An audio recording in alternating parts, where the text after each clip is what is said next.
to demonstrate that we are here for freedom and against discrimination. We have our first speaker this morning, Rafi Friedman Gerspan, who is the former White House LGBTQ liaison. All right. She is now with the National Center for Transgender Equality. Great. Good afternoon. It has been widely reported that President Trump will sign an executive order tomorrow under the guise of religious liberty that would establish a sweeping license to discriminate by federal government employees and organizations and companies that receive any kind of federal funding. And just who would be the victims of this order? More than 10 million LGBTQ Americans and millions of Muslim Americans, women, immigrants, and other minorities throughout our nation. This attempt to establish discrimination as the law of the land must not stand. This administration has chosen the side of prejudice and intolerance time and again. From the president's radical appointees like Mark Green, Jeff Sessions, and Charmaine Yost, to the signing of one sweeping and shameful executive order to another, he has attempted to establish a hierarchy where the rights of some are greater than others. With this impending executive order, President Trump continues to demonstrate a clear failure to comprehend our democracy as prescribed by the Constitution, as well as a fundamental value of our nation, equal rights and justice for all. There can be no justice when some choose to forsake their duties and choose persecution over service, or when others can be fired or denied life-saving services because of who they are. This is precisely why Senator Jeff Merkley and Congressman David Cicilline introduced the Equality Act yesterday in Congress. Passing the Equality Act would be a huge step forward towards reducing the disparities between transgender people and the rest of the population. If President Trump signs the executive order tomorrow morning, he will not bridge the divides between people. He will instead give extremists and bigots a license to discriminate and deepen such disparities. Mr. President, I hope you can hear us. Governors of both political parties have vetoed similar proposals. They understand that these measures are truly divisive, reactionary, and un-American. We, the American people, the diversity of communities that are gathered here today, urge you to reconsider establishing discrimination and instead embrace dignity and equality for all. Thank you.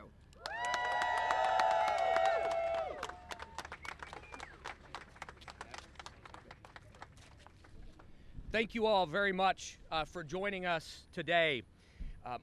From the moment that Donald Trump stepped foot in that White House, the LGBTQ community has been under attack by this president and by this administration. Our community is as diverse as the fabric of this nation. LGBTQ people are women. We are Muslims. We are immigrants and we are refugees. We're all interconnected.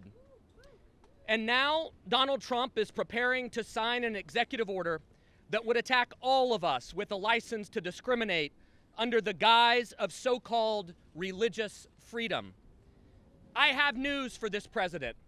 There is nothing religious about discrimination.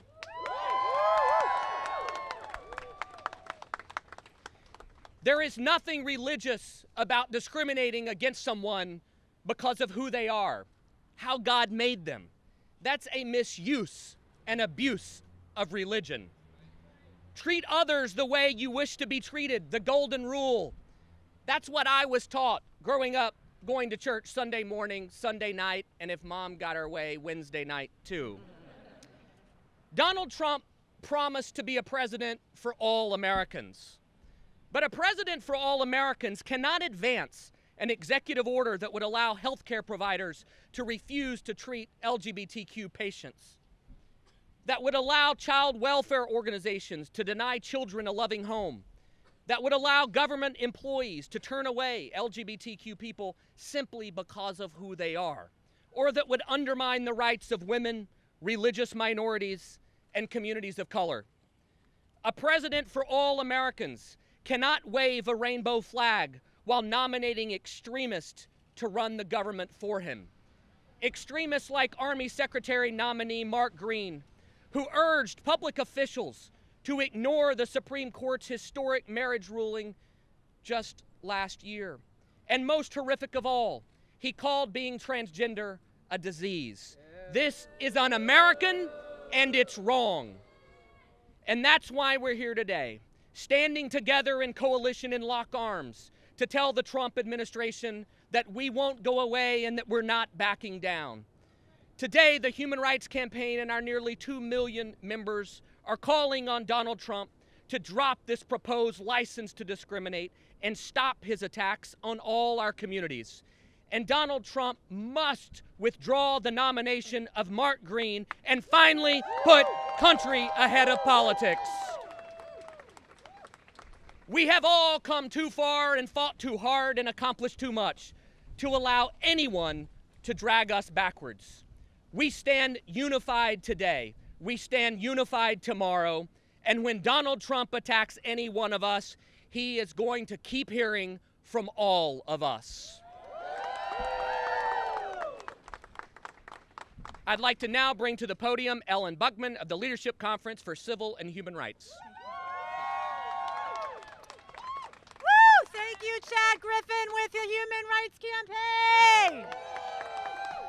Hi, everyone. I'm Ellen Buckman with the Leadership Conference on Civil and Human Rights, the country's oldest, strongest, and largest federal civil and human rights coalition, of which the Human Rights Campaign, the Task Force, and many of the other organizations here today are thankfully a strong part. Thank you, thank you. While I'm always thrilled to be with you all and to be with the communities in which we are unified, like many of you today, I am incredibly upset for the reason that we are all here.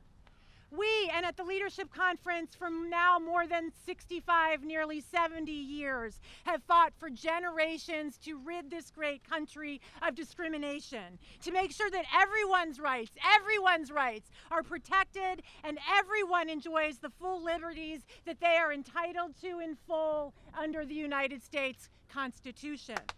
Thank you, thank you. Regarding this executive order, we've been here before, my friends. While generations have been working to advance progress, we all know that others have been working to impede that progress and those rights, and they have often turned to religion as their weapon of choice, or as someone's sign back there says, as their excuse to promote discriminatory behavior. Religious arguments have been used to oppose abolition of slavery. They've been used to oppose women's suffrage.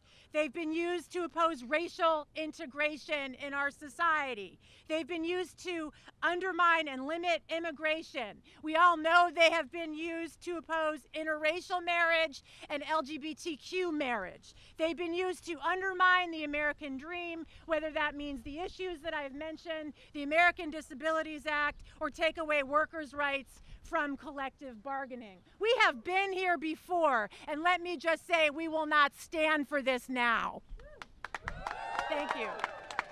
While we enjoy freedom to worship under the Constitution, that right should never be used as a license to discriminate, whether you're sitting Neil Gorsuch at the Supreme Court or right in back of me in the White House, number 45. I refuse to say his name. We believe in a cornerstone principle of our nation's civil rights laws, namely that federal funds must never be used to provide to programs that promote any sort of discrimination. Never. Let me remind you, brothers and sisters, this core principle was first enunciated when?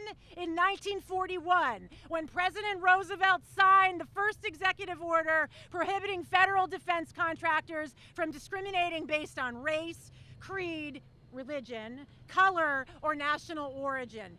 Since the signing of that executive order, we have taken colossal strides toward ending all kinds of discrimination and advancing equality for all. So let me just close by saying the following and asking you to join me in a chant. President Trump's likely executive order would undo decades of progress. It is unnecessary. It is not the America that is good as its ideals that we are striving for, as we say at the leadership conference, and we will never, ever stand for it. So in the words of Ella Baker, when I say we who believe in freedom, what do you say? We cannot rest. After me, we who believe in freedom, we cannot rest. We who believe in freedom, cannot rest. We who believe in freedom, cannot rest. Thank you so much, everybody. We are with you. Let me also now introduce, I almost forgot, but she needs no introduction, my dear friend, Grayson Martinez with United We Dream. Thank you. Hi, everyone. How you doing? Hi. Okay. It is an honor to be with you today. My name is Grayson Martinez Rosas. I serve as the Advocacy Director at United We Dream.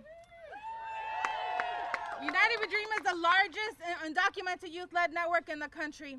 I also come to you before you today as the daughter of a Southern Baptist preacher, as a woman, and as someone that is undocumented, unafraid, and no matter what Trump says, here to stay.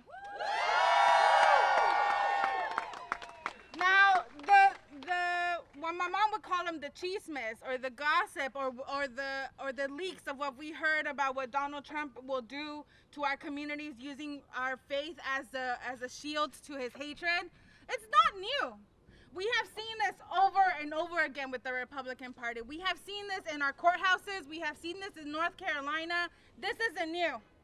What is not new is also the fact that today there's LGBTQ, queer and trans women in detention right now, suffering, and that just this week, $1.5 billion additional dollars went to their detention and their hurt. But today I want to talk to you about hope. Because the fact that we're all here together says that we are not going back, that we will not allow Trump to push us back into the shadows, that we will not allow him to push us back into the closets. And our message to the queer young people watching this today, Donald Trump wants to say that you're not good enough, that you are not meant to love who you love. But we say that we see you, that we love you, that you should rest assured that there's people around you that's gonna fight to make sure that you are able to love whoever you love and marry whoever you love. Oh, yeah. Because I know one thing to be true, at United We Dream, we love this chant, and I know you know it because you taught it to us. I am somebody. And we deserve full equality. Right here. Right now. We are somebody. And we deserve full equality. Right here. Right now. Trump will not push us back into the shadows. Trump will not push us back into the closet. We will move forward together. We will not take one step back. Thank you.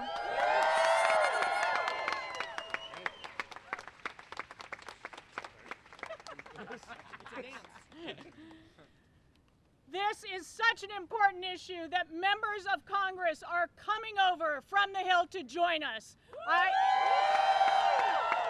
I am so proud to be introducing one of our strongest supporters in the LGBT community, women's rights, and so many other issues that we care about, Congressman Jerry Nadler of the fine state of New York.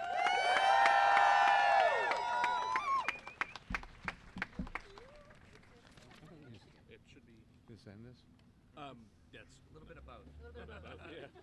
Well, thank you very much. We looked at this executive order that we are hearing the president intends to sign back in February. If it is true that he intends to sign it, and if it is anything like the draft we saw in February, it will be another instance of Donald Trump continuing his hateful attacks on wide swaths of our citizenry by encouraging discrimination by government and private people against the LGBT community, and by the denial of reproductive freedom to women all under the guise of religious freedom. Protecting religious freedom does not require the government to condone and encourage discrimination against LGBT people, nor does it require the denial of constitutionally productive reproductive health care to women. It has long been established that the Constitution protects the free exercise of religion, but those protections do not create the right to harm others. Protections for religious freedom must be viewed as a shield against government incursion on religious freedom, not as a sword to enable people in the name of religious freedom to infringe upon the rights of others. And that is the key distinction. Religious freedom is a shield, not a sword. Unfortunately, the use of religion to further the cause of anti-gay hate has become a mainstay of the Republican Party. It is possible that the new executive order will further that repulsive tactics. The February draft would have allowed federal employees to use their positions to advocate against marriage equality, against recognition of transgender individuals, and for opposition to abortion. That draft also appeared to allow tax-exempt status to be given to organizations that advocate anti-gay, anti-trans, anti-abortion viewpoints as approved by the executive order, but not to organizations that advocate other viewpoints, showing clear favoritism for one set of religious beliefs over another in what would be an obvious violation of the First Amendment. It would also permit adoption agencies to refuse to handle gay children. It would permit commercial organizations to refuse to serve gay people in the name of religious freedom. We would not, some people did a long time ago, but today we would never take seriously someone who said that my religious freedom prohibits me from serving a black person or a Jewish person or an Asian person at my lunch counter. We should not take any more seriously someone who says that my religious conscience prevents me from serving a gay or lesbian couple, or from providing them with adoption services, or from doing anything that I do in the commercial market. We are here today to stand up and say, no way. We're here to fight back. We're here to resist. Just as we have blocked this president from his Muslim ban, just as we have blocked this president from his border wall, just as we have blocked this president and many others from repeal of the Affordable Care Act, we are not going to sit back and let Donald Trump and his friends take away all or some of the progress that we have made. The history of this country can be read as expanding the conception of what the Declaration of Independence meant when it said, we hold these truths to be self-evident that all men are created equal.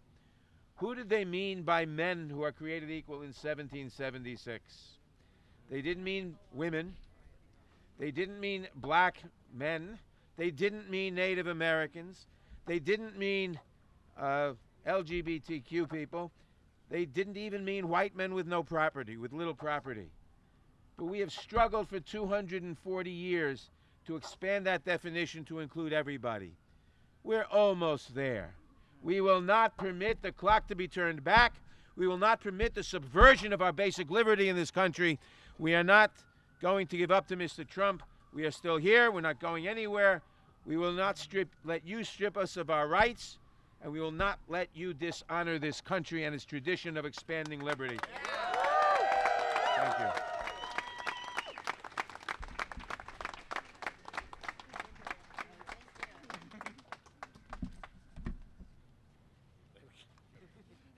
It's a dance with a bullhorn.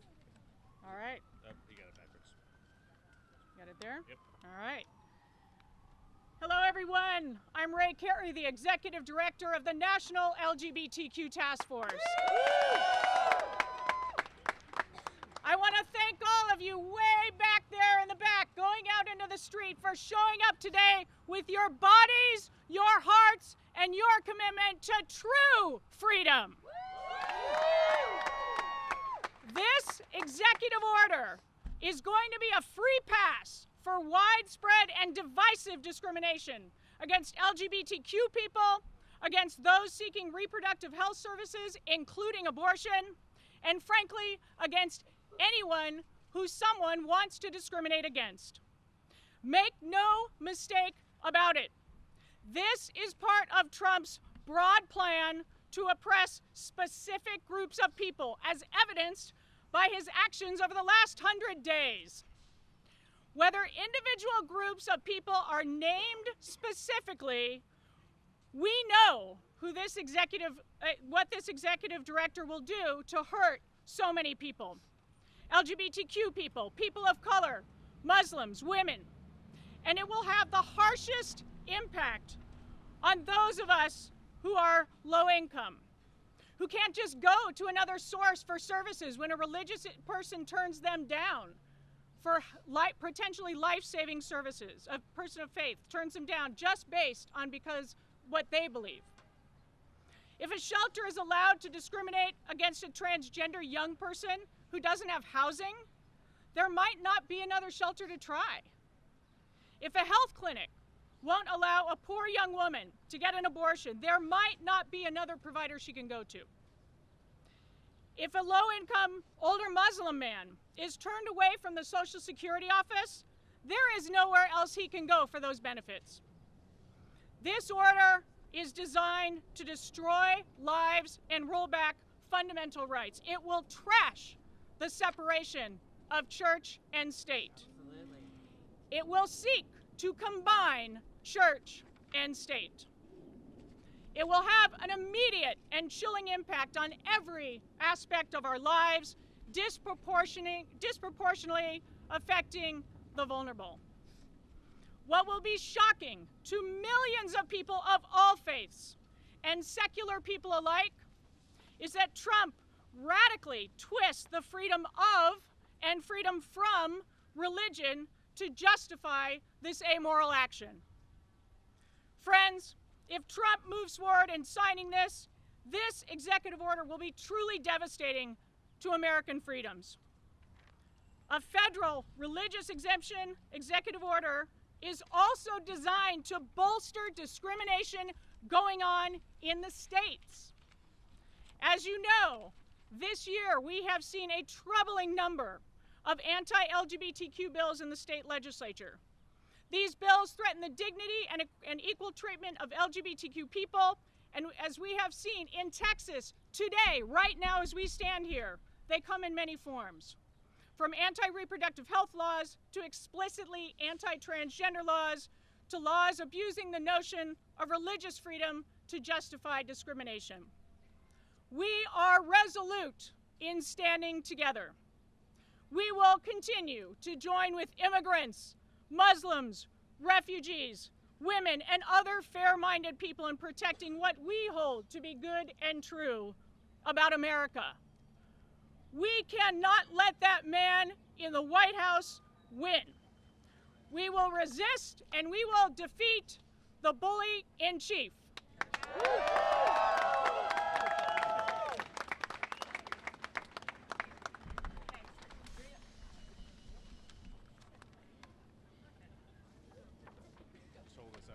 Go, Sam.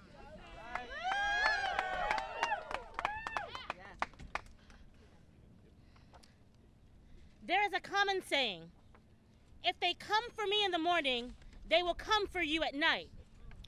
Well, Trump is coming for all of us at once, and so we must rise up and resist together. Yeah. My name is Samantha Master, and I bring you greetings from the Planned Parenthood Action Fund. What we know and what we've heard is that this executive order is not about religious liberty.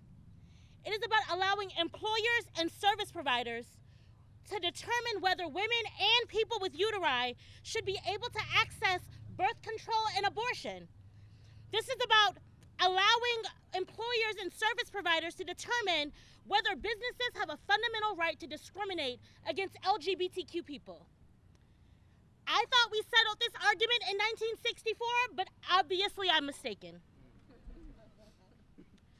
These deceptively named religious liberty bills are an attack on LGBTQ people, women, workers, and those who exist at the intersections of these identities. That is why Planned Parenthood health centers are proud to provide high-quality care to everyone regardless of faith, gender identity, and sexual orientation. It's also why we will continue to stand up and lock arms with LGBTQ people who are our patients, our providers, our advocates, and our supporters.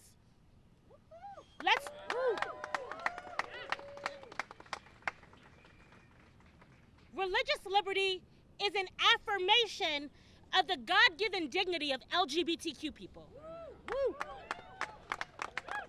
Religious liberty is reproductive freedom for all people.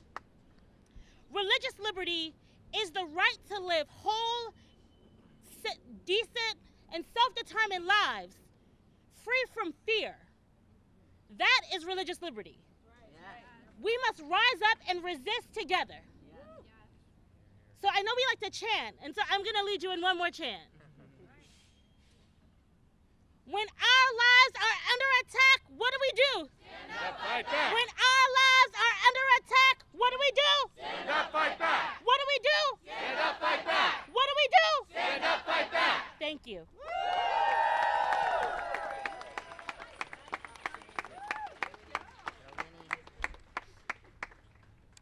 Hello there, my name is Winnie Stackelberg and I'm with the Center for American Progress.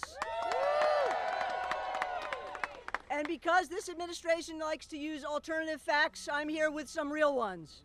Fact, this executive order is about supporting discrimination against LGBT people and women with your tax dollars.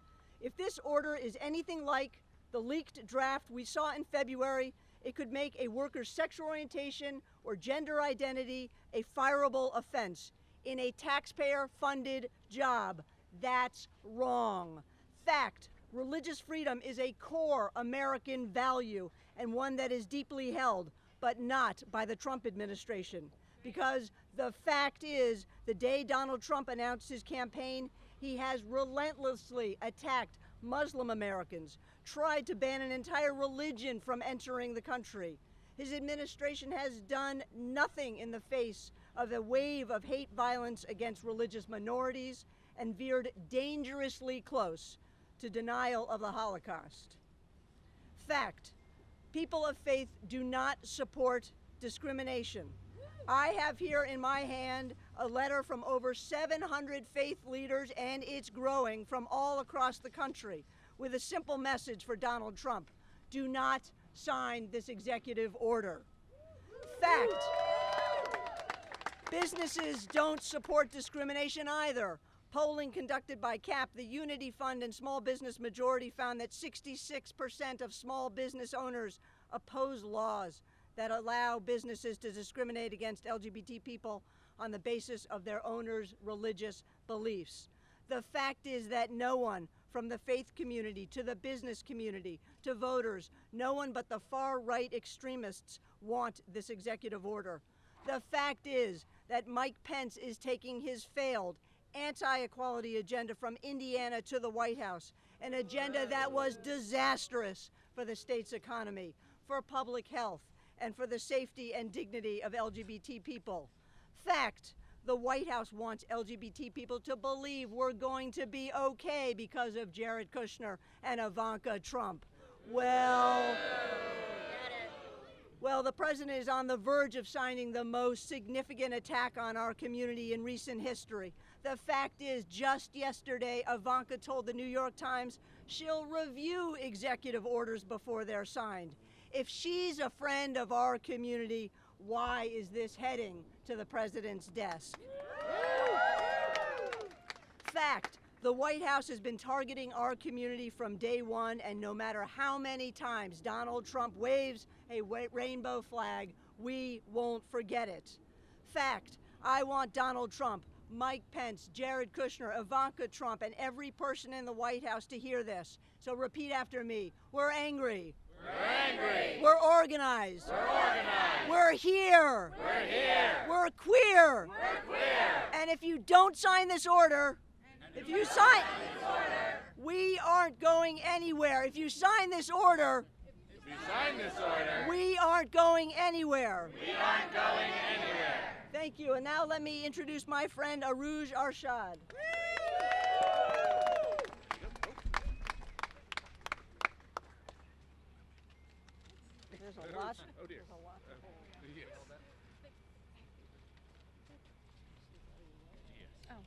Just press it. It should be.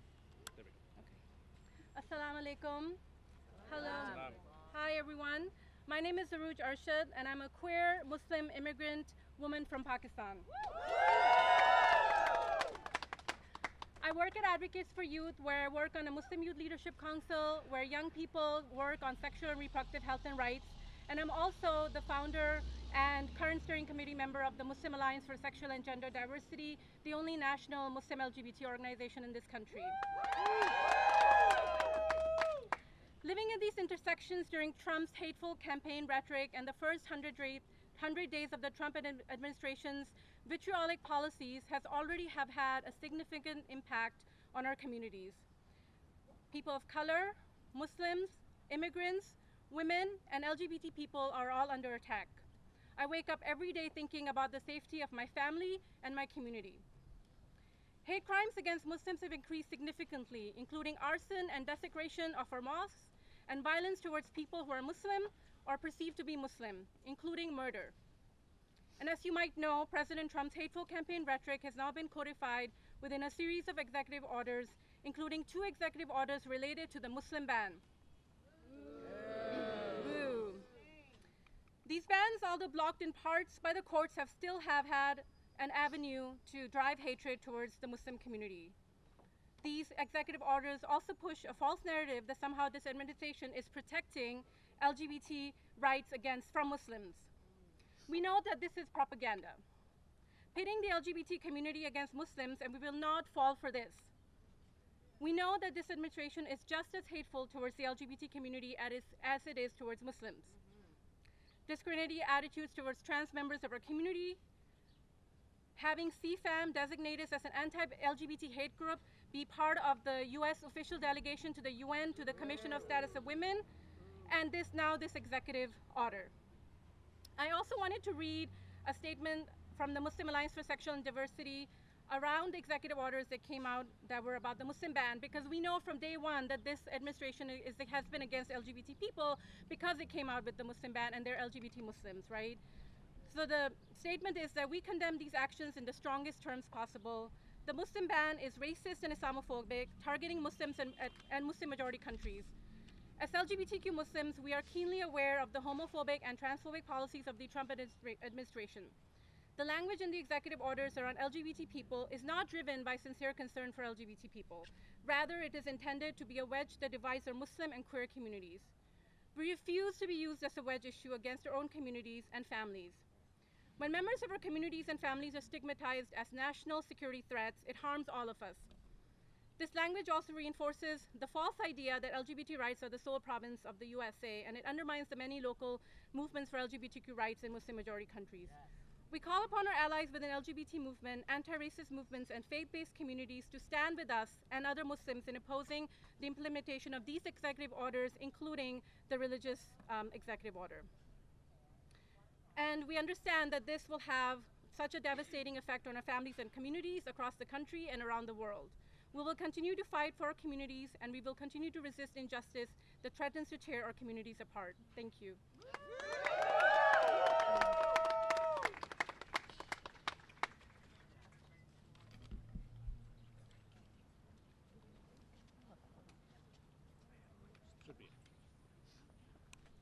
Hi, everybody. My name is Sasha Bruce, and I'm the Senior Vice President at NARAL Pro-Choice America. I am so electrified by this crowd and the resistance that you represent all across America, and I am really honored to stand here on behalf of NARAL's 1.4 million member activists, shoulder to shoulder with allies, fighting day and night in the resistance to make sure everyone has access to freedom, liberty, and equality, not just the select few that Donald Trump and Republicans deem worthy in their worldview of how they live their lives. This administration has already taken executive actions that roll back protections for women, women's health care, and equality. Now we expect that this executive order will serve as a license to discriminate against a huge swath of Americans, and women and LGBTQ Americans stand to lose the most. Let me paint a picture of what this means for everyday Americans and women across the country. Donald Trump and Mike Pence want to make it okay for employers to fire people for using birth control. 99% of women use a birth control during their adult lives.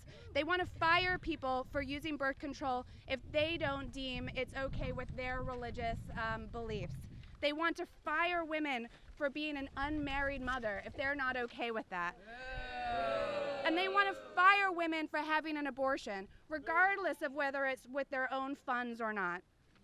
NARAL and the LGBTQ community has been organizing and fighting against dangerous policies like these for years. This certainly follows Mike Pence's Indiana playbook, but we've also seen this right here in DC when Republicans imposed a similar license to discriminate. And now with Trump at the helm, they're taking it national and imposing their worldview on all of us.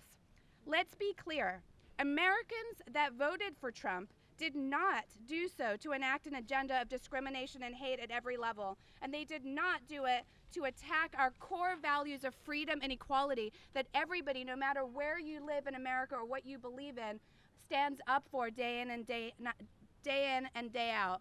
But it's what those values mean for all of us that we are fighting for here today and every day.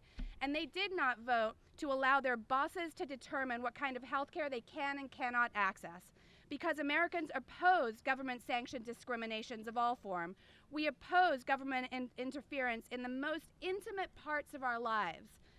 All of us standing here today know that Americans are on our side, the vast majority of them, because they are pro-choice and pro-equality.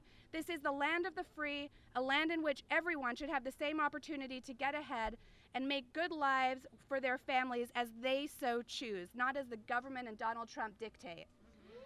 Since day one of Donald Trump's dangerous administration, Americans have marched, protested, and rallied against his agenda of discrimination and hatred. That is not ours and is not the agenda of the majority of the American people. They called on their representatives at every level of government to stand up against blatant attempts to roll back our rights and control our bodies. NARAL's 1.4 million member activists will keep standing with all of you across the country for freedom and equality because they know that we are interconnected and we must all stand strong for the rights of others, today, tomorrow, and for as long as it takes. Thank you so much. Keep up the fight.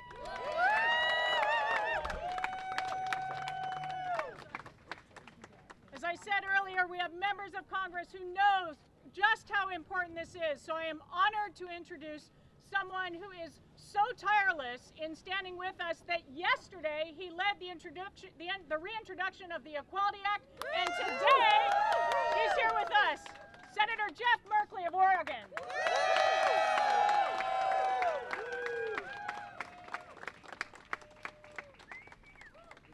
Little did I think that we would be coming down here to congregate to tell the president and remind him that he is the leader of a nation with a constitution dedicated to equality and opportunity. It is not the office in which you are the director of discrimination and hate.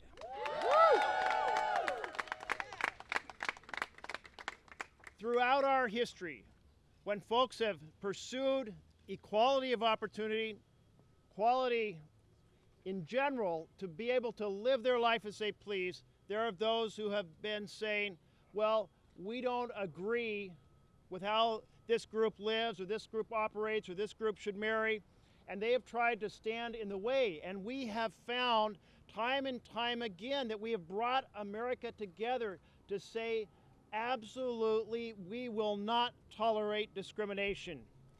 That's what the 1964 is all about. We have a 1964 Civil Rights Act that says no to discrimination against individuals based on their race. It says no to discrimination based on gender. It says no to discrimination based on ethnicity. And yet here we have today a president about to put forward a dictate that is directed exactly at increasing discrimination. Are we going to allow that to happen? No! Are we going to have it a case that the president and his rules say that it's okay to discriminate in housing? No. No. Okay to discriminate in health care? No. Okay to discriminate in social services? No. Okay to discriminate in every other walk of commercial life? No. You know, when you go into a business and you open your door, in America you open your door to everyone. You don't get to slam the door shut because of a color of a person's skin. You don't get to slam the door shut because of their gender. And here in America, we need to make sure that you can't slam the door shut because of who a person is or whom they love.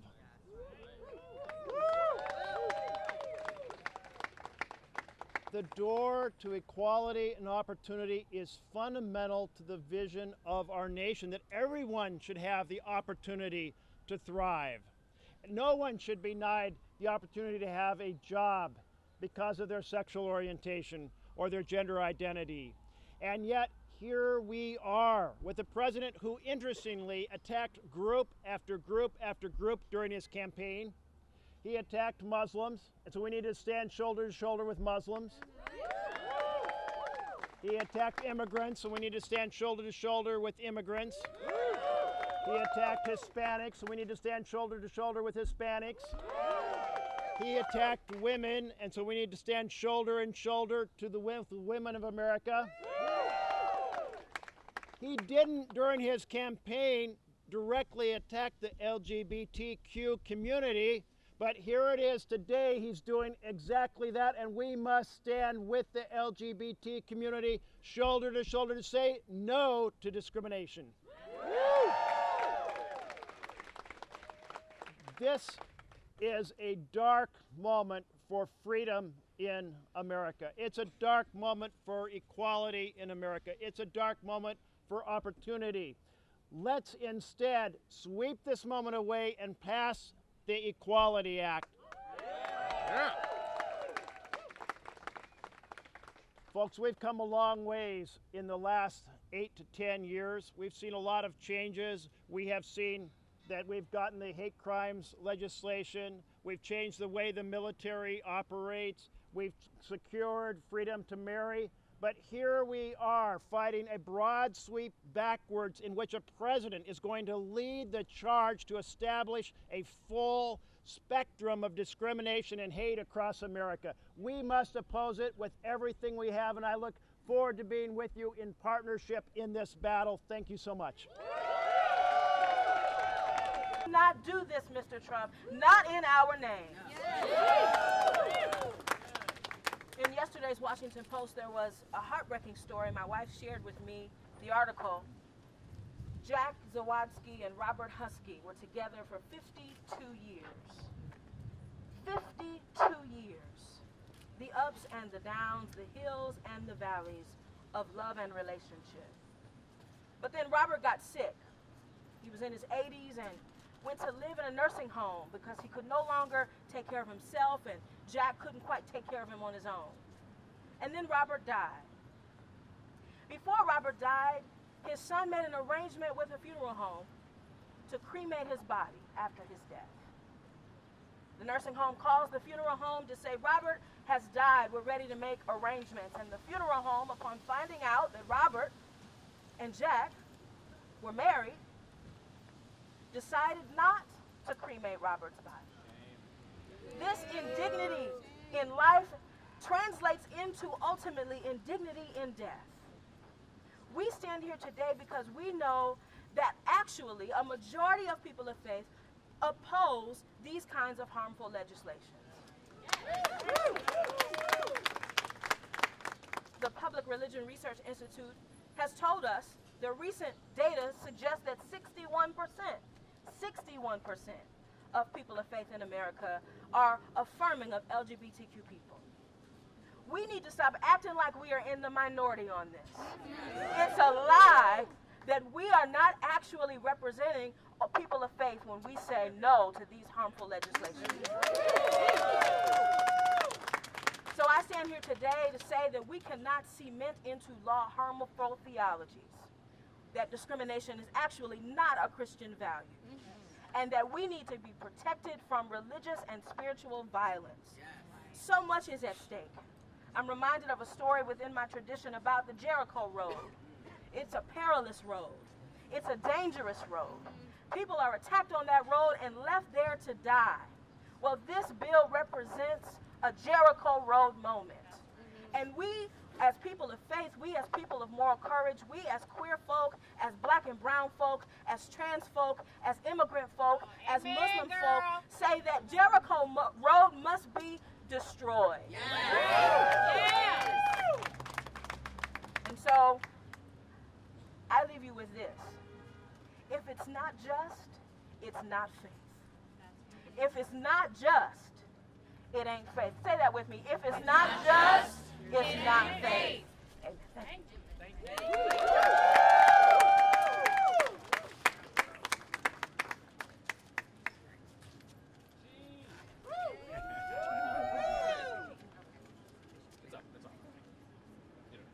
Good afternoon. Just speak right in. Good afternoon. Oh, there it is. Hi. My name is Gene Robinson. I am proudly serving as a senior fellow at the Center for American Progress, and I'm also proud to say I am a bishop in the Episcopal Church. And I know what it's like to be targeted by religious motivated hate. So I'm here to dispel the myth that all religious people favor such an executive order as we are about to see. And I'm also here to say that religious liberty is not under attack.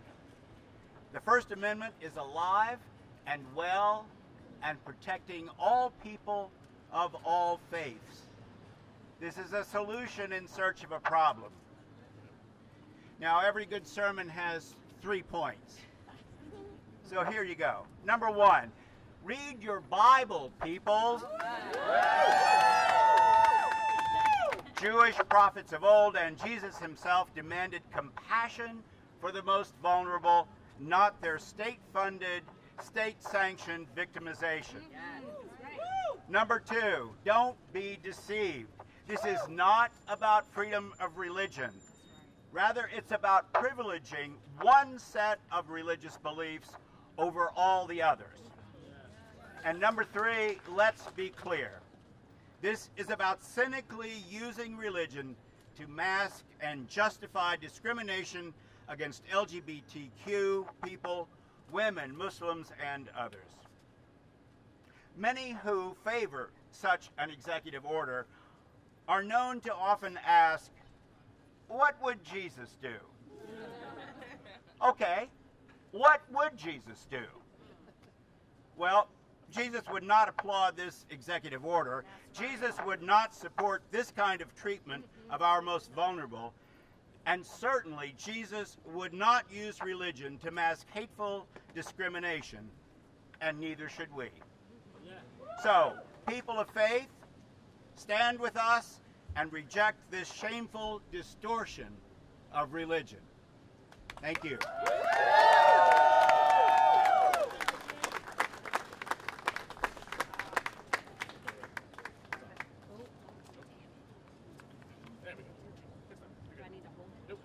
Hello.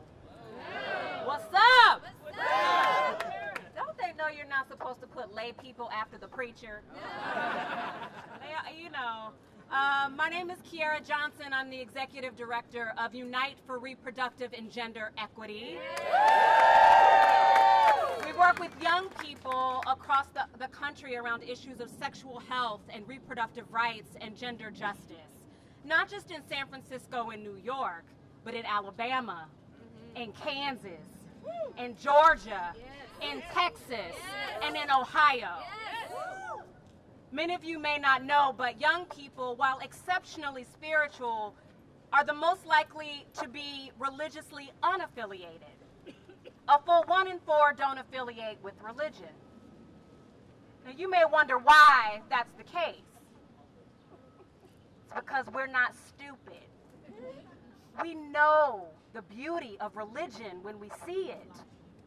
But for far too long, we've seen religion associated with hate and with violence and with discrimination, and enough is enough. We've seen the beauty of religion. We know what that looks like when we see amnesty for refugees, sanctuary for immigrants, when we give hope to the grieving and the imprisoned where they often see none, when we help and service the poor. Under the guise of religious liberty, this executive order could do all the things you've already heard about.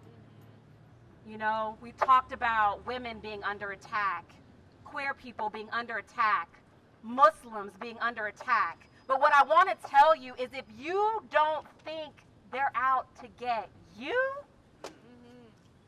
you're delusional.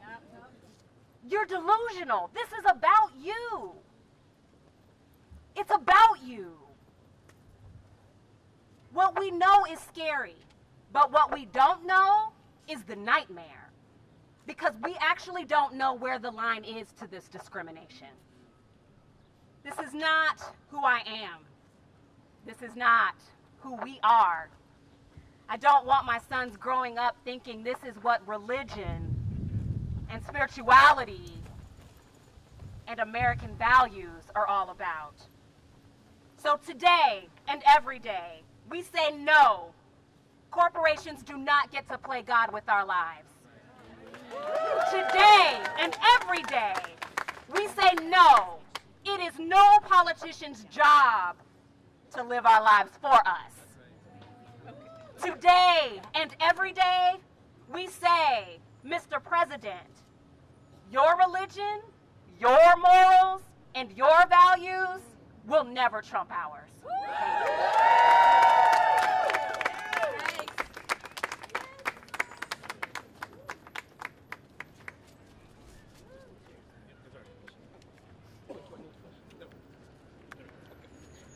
Hi, everybody.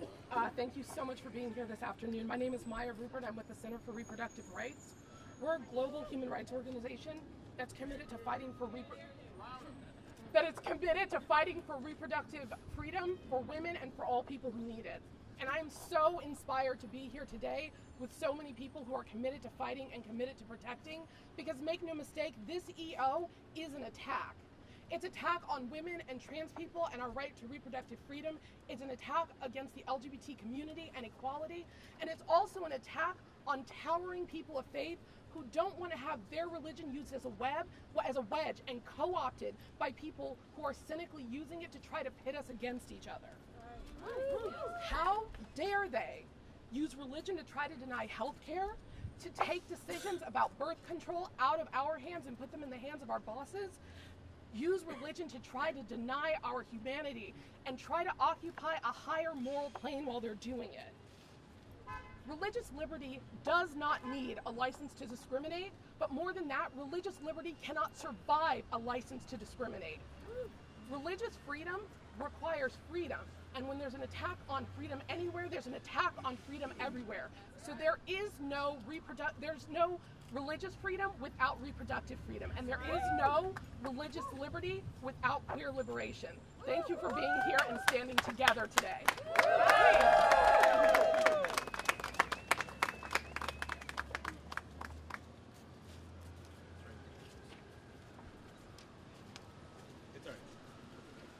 Thank you all for being here, everyone. My name is Ian Thompson, and I'm from the ACLU.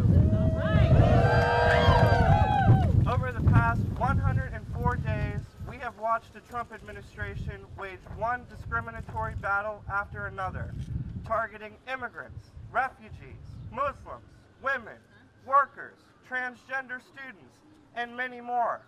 We have met each one of these attacks with the resistance they demand, both in the streets and in the courts. Time after time, we have fought back, and we have won. Today, we are here to tell Trump and the anti-trans, anti-gay, anti-woman forces in this administration that we are not going away. We are going to continue to stand up, speak out, and fight back, because an injury to one is an injury to all. And we will continue to challenge the Trump-Pence administration's discrimination and politics of fear with solidarity and unyielding resistance. If Trump signs this unconstitutional executive order to license sweeping, taxpayer-funded discrimination against LGBTQ people, women, and religious minorities, the ACLU will sue. As Trump knows, it won't be our first time suing him, and it certainly won't be the last. In closing, I have just one thing to say to the current occupant of 1600 Pennsylvania Avenue. Mr. President, see you in court.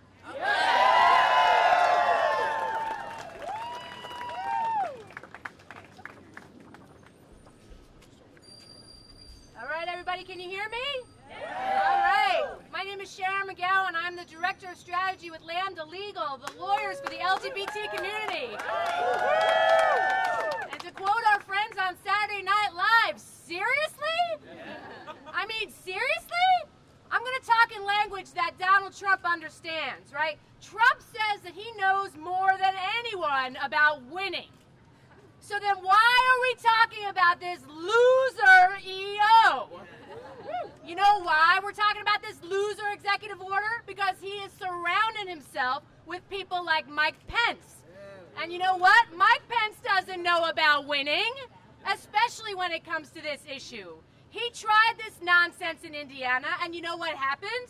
There was a huge public outcry, Businesses went running, and he became a national joke who couldn't even get reelected in his own state. And now Mike Pence is trying to get Donald Trump to impose these loser policies on the rest of the country. Well, you know what, Donald?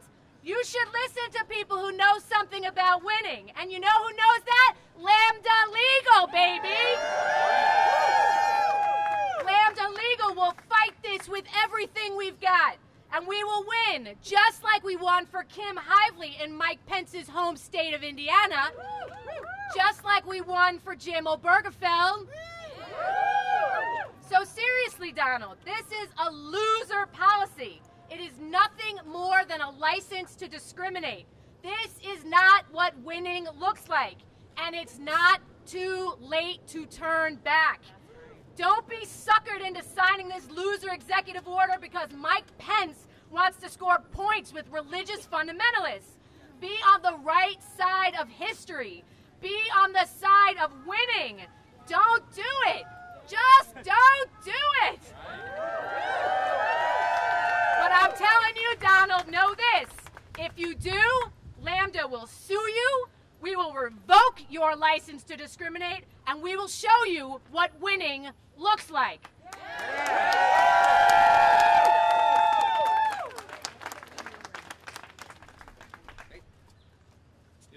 Good afternoon, sisters and brothers. My name is Matt Yarnell. I'm president of SEIU Healthcare Pennsylvania, and I'm here on behalf of SEIU with nearly 2 million members across the country. I got word of this executive order and got in my car and came to D.C. I grew up in the middle of the state of Pennsylvania, and my union has taught me that if we don't stick together, we will get shoved down. And I'm here because I grew up in a community that didn't accept me, and I just wanted to share that I know there's stories all across this country, and it really disturbs me that the president who's been elected to represent every single American in this country wants to move this executive order and really do the business of Mike Pence and every other corporate bought and paid for politician in this country that's meant to set us back and divide us all. So I wanted to say a couple of things further. One is, this is really the same, it's all one fight. We are in this all around our country. These are the same politicians who are right now trying to figure out how to rip away the ability for working families to earn a decent living. Also, to take health care away from tens of millions of people around this country. Also, to make it harder for people, especially people of color, to cast their ballots, to participate in our democracy. And also to build a deportation force to pack up immigrants and move them out of this country. Is that what we want in America? No! So I also wanted to say we are in the streets, and it's been in the streets since the day of this election. We were out here on Saturday standing up for an environment that we can live in. We were out here on Monday standing up for immigrant families who've been scapegoated and attacked in this election. and we're going to be out here for the LGBT community as well. And I just want to say one last thing. I grew up in a little town. There was nobody around me other than lots of other white people. And I'll tell you, there was nobody around me who was queer. And I will tell you right now, I got ran out of my high school for being different, and it's not okay. And our political leaders and our faith leaders have a duty to lead with love, to stand up for people, and to do what's right in this country, not to have a license to discriminate. So I'm going to close with this. We are here, we are queer, and we are not going to disappear. Chant with me. We are here, we are queer, and we are not going to disappear. Thank you.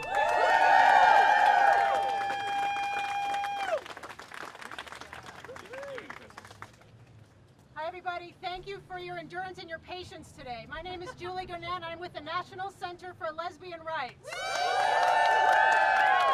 We've been fighting for the rights of LGBT people all over this country for 40 years, bringing landmark court cases that have secured parenting and adoption and marriage rights for LGBT families. So we know a thing or two about the Constitution. We know that it protects the right to exercise religion and the right not to. We know that it protects the right to speak out, including and in particular against the government. And we know that it protects us, because the Constitution guarantees equal protection of the laws, and it warns the government that it cannot take away our liberty. Our laws protect religion from interference by the government, but our laws do not allow individuals to use their religious beliefs to harm others or diminish their rights. Too often, religion is used as an excuse by those who seek to enforce their vision of how we should all act, who we should love, who we should marry, whether and when and how to have children, how we should behave, and the roles we should assume based on our sex or our gender. Now, everyone in this country is free to follow their faith in their own lives, but it is wrong to let government officials and those performing government functions pick and choose who they will serve based on their personal religious beliefs. This executive order would elevate one set of far-right religious beliefs and enshrine them in federal policy for the purpose of legalizing discrimination against women and the LGBTQ community. Those pushing for this executive order are seeking to opt out of treating us and our families with the dignity and respect that we deserve. But we have not come this far to let this administration take us backward with the mere stroke of a pen. We will not let them hollow out our rights or undermine our families. So we will meet them and we will beat them in a court of law and in the court of public opinion, because we know that the majority of this country are fair-minded folks who do not believe that faith should be twisted into a weapon to hurt people. So we at NCLR will continue to fight for the dignity and equality of LGBTQ people, and as you can see, we're in very good company. Thank you very much.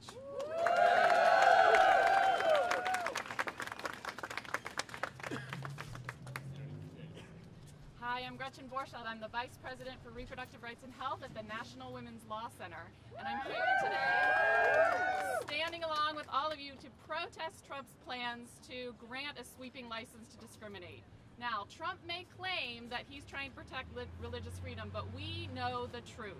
We have seen time and again religion used as a justification to discriminate against women.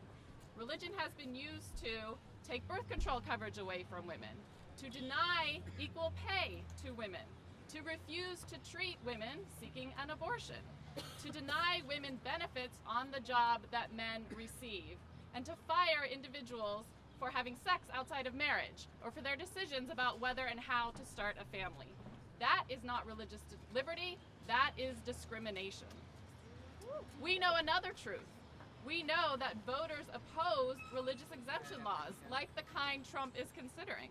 The National Women's Law Center just commissioned a nationwide survey that looked at how voters feel about these kinds of religious exemption laws. And guess what? They overwhelmingly oppose these kinds of laws. That's because a healthcare provider's religious beliefs should never determine the care a patient receives. That's because hospitals that take taxpayer dollars should not be allowed to use religious beliefs to refuse to treat or serve a patient, including a woman who's seeking an abortion. So President Trump, you are on notice. You cannot hide discrimination behind religion.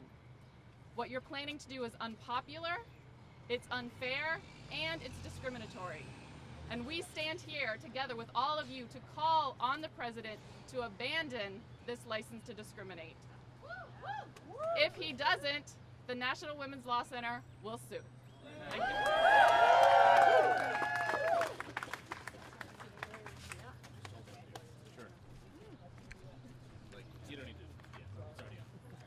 Hello, everyone. My name is Robert McCaw. I am the Director of Government Affairs with the Council on American Islamic Relations, the nation's largest Muslim civil rights and advocacy organization. As a person of the Muslim faith, I want to say that this bill offers a license to discriminate. It does not provide protection to any religious person. It only provides opportunities for others to discriminate. This bill will discriminate against the reproductive rights and the equal rights of women. It will discriminate against the LGBTQI community. It will discriminate against Muslims, and it will definitely discriminate against LGBTQI Muslims. We are opposed to this executive action. I have to say, when I first saw the state-level RFRA bills several years ago when I was monitoring legislation, I said, oh look, another bill that attacks the rights of Muslims. Because really, our rights are linked to your rights. This executive order offers no protection, and I have some good news for you. We've already seen what happens when this administration puts forward unconstitutional executive orders. When the Muslim ban came out, the LGBTQI community came out in force in the airports. They stood with the Muslim community, and they said everyone's rights are equal. Civil rights are for everybody, not a select few.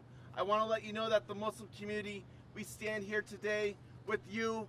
We are opposed to this executive order. We are opposed to these state-level bills that would steal our rights away. There should be no license to discriminate against any community, regardless of faith or orientation. And I'm just proud to share this ground with you in opposing this administration's will and want to discriminate. Thank you very much for standing with us.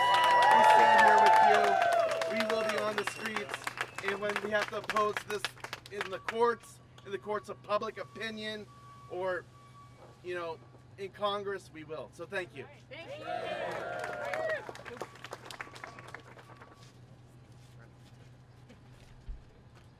Good afternoon, everyone. My name is Tim Schlittner, and I am proud to be here on behalf of Pride at Work, the LGBTQ constituency group of the AFL-CIO. Unions are here. Unions are in for this fight. We're all in. The labor movement will not stand for discrimination. We will not stand for hate. We will not stand for the perversion of religion. This executive order is not about freedom. Just like North Carolina wasn't about bathrooms, Montgomery wasn't about buses, and a border wall isn't about security. This is nothing less than an attack on certain Americans because of who we are. Lesbian, gay, bisexual, transgender, women, immigrants, people of color, Muslims, our sisters, our brothers, our friends. Donald Trump and Mike Pence might want to take America back to the 1950s, but we are never going back. Not today, not ever. President Trump recently questioned why we had a civil war. Seriously, he did. This is why. So no one is relegated to second-class status. So no one is left behind. We are all God's children. We are all America's keepers. And we will all stand together and fight this discriminatory executive order. Thank you so much.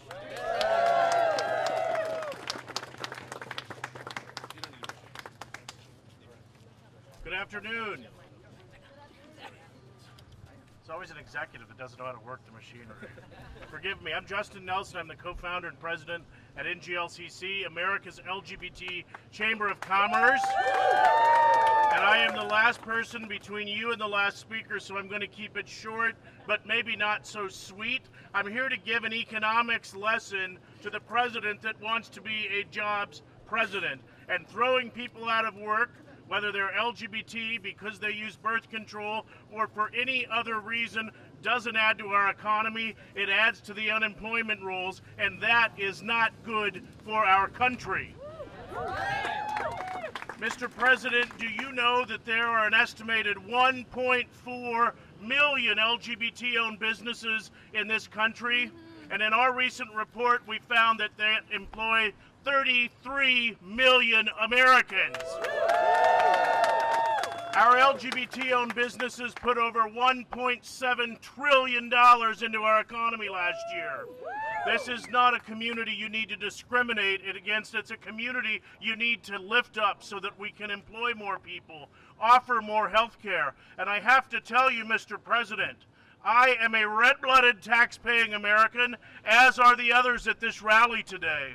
And as such, our red-blooded tax-paying American dollars go to roads, bridges, police officers, and everybody else that helps any storefront in America serve every American. So instead of thinking about how you can turn us away, how you can discriminate and turn people against one another, why don't you work on that $1 trillion infrastructure plan that will put every American back to work, and forget about these incendiary policies like this unwanted, unwarranted, and unneeded religious freedom bill. Together we can make a difference. We stand with you. And to make a play on one of the chants earlier, I know you're not all entrepreneurs, but join me in this.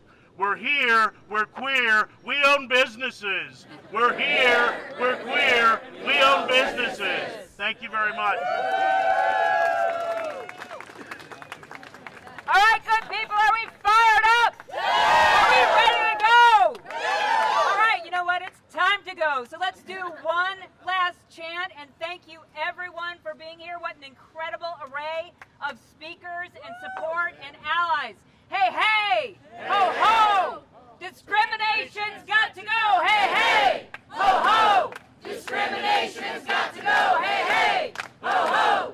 Discrimination's got to go!